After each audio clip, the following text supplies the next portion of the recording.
But like, where does this all end? Like this just like stimulus after stimulus and like inflating of assets. Like to me, it seems like everything is in a huge bubble: housing, equities, crypto. Like it does. Does it like? It's not a bubble if you look at it in the right terms. Okay. So I stumbled across this. Gold is the great price anchor, right? Everyone's used gold as a relative asset pricing forever as a system of money. Real estate versus gold, it's about in line. So it's kind of at fair value.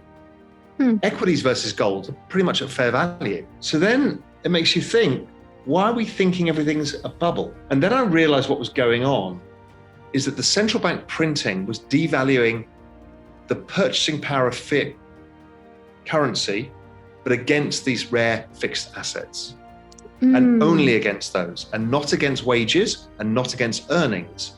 So think that through. Price of an equity goes up because equities are rare assets. Earnings don't go up. So I just saw today, Microsoft over the last 5 years, or whatever the number is, has gone up. Their earnings have gone up 50%. Their price has gone up 400%. Wow. This is to do with the balance sheet and the devaluing of money. That's why people feel poorer, because wages aren't going up at the same rate. The balance sheet is inflating these assets, so you can buy less of them. So how does this continue? Well, firstly, we've done the right thing, which is build a parallel financial system with parallel assets that actually keep pace with this, right? Good, because if we hadn't have done that, we're in bigger trouble. So that is our answer. Then how do you transition off this slowly? Well, it's slowly, and then all at once, the migration moves. So will eventually all of this debt be devalued down to nothing? Probably.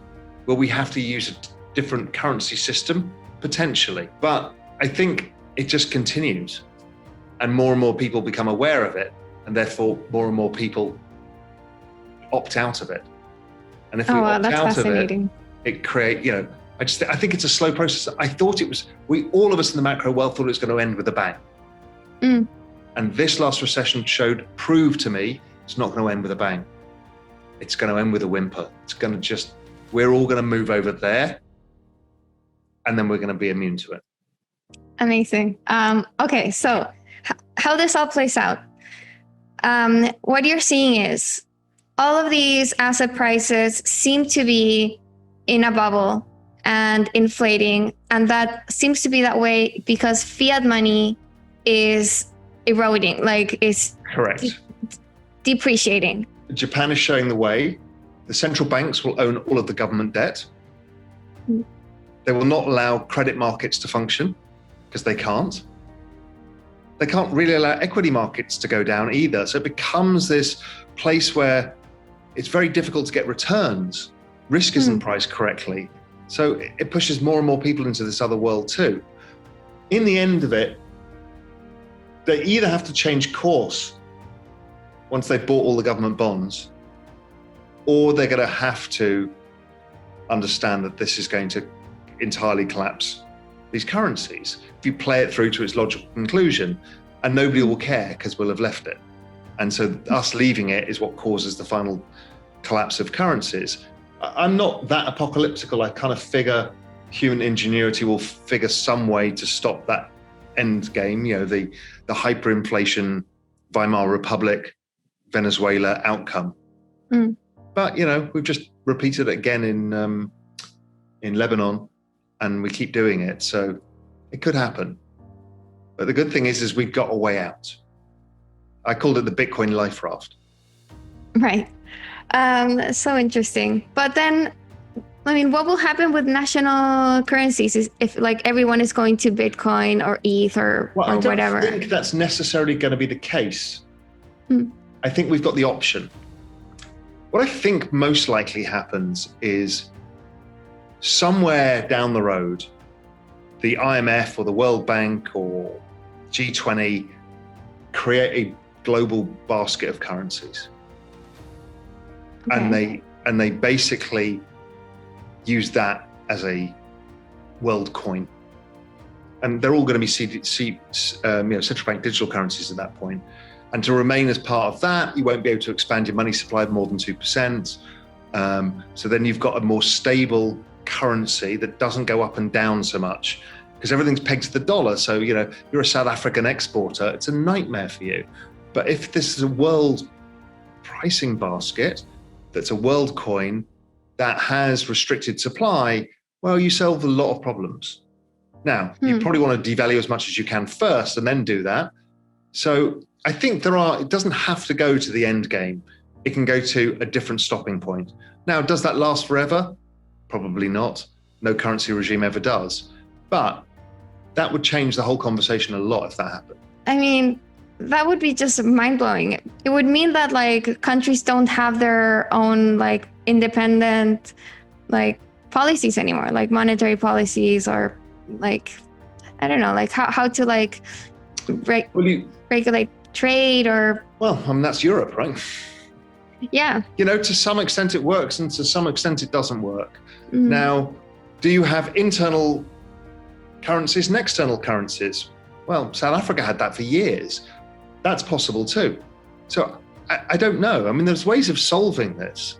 And so you can still have the independent currencies, but maybe everybody trades using this basket. So it kind of lowers everybody's volatility. I don't know. But I think there are answers, and it doesn't always have to end with everything's going to zero. Say in the next 12 months, does Bitcoin, ETH, DeFi tokens, do they decouple and start trading because of their own like separate fundamentals, or are they going to continue as correlated as they have been? Pretty much every equity is correlated to the S&P 500. Every currency is basically driven by the dollar. Every bond market's driven by the US bond market. I don't see why it should be any different. There'll be relative outperformance differences. Maybe Bitcoin doesn't do the best, like the S&P doesn't always do the best. But if the crypto market itself is falling, it's like the equity market itself is falling, I don't have a problem with that. And there will be whole periods where some DeFi protocol just continues to go up in a down cycle because it's getting more network effects and it's attracting a larger share of capital than it would do. So yes, I think there'll be less correlation over time, but it will be correlated by the nature of all assets. Makes sense. Because there's something called a risk curve, right? So the least risky is Bitcoin and maybe Ethereum, and social token that's come out on some unknown artist is probably like the most risky. Who knows, right?